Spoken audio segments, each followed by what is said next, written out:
بسم اللہ الرحمن الرحیم۔ حضرت انس رضی اللہ تعالی عنہ سے مروی ہے کہ رسول اللہ صلی اللہ علیہ وسلم نے فرمایا: البیت اذا قرئ فیہ القرآن حضرتہ الملائکۃ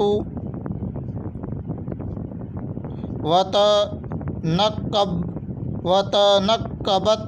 عنہ الشیاطین واتسع علی اہلہ وکثر خیرہ وقل شرہ وان البیت اذا لم یقرأ فیہ حضرتہ الشیاطین وتنکبت عنہ الملائکۃ وضاق علی اہلہ وقل خیرہ وکثر شرہ۔ جس گھر میں قرآن شریف پڑھا جاتا ہے اس گھر میں اللہ کے فرشتے آتے ہیں اور شیطان دور بھاگ جاتے ہیں، اور گھر والوں پر کشادگی ہوتی ہے،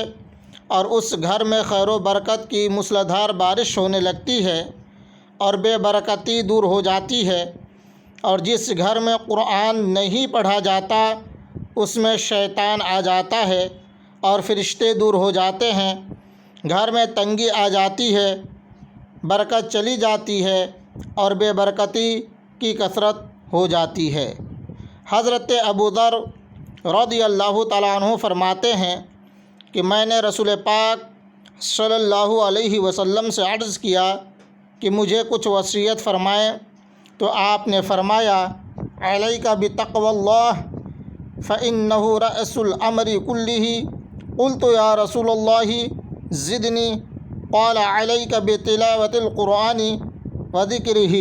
فإن ذلک لک نور فی السماوات ونور فی الارض۔ یعنی تقوی اور پرہیزگاری اختیار کرو، کیونکہ سب میں اصل اور بنیادی چیز یہی ہے۔ میں نے عرض کی: یا رسول اللہ کچھ اور وصیت فرمائیں،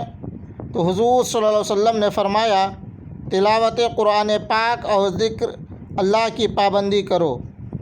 اس کی وجہ سے تمہارے لیے زمین و آسمان روشنی عطا کی جائے گی،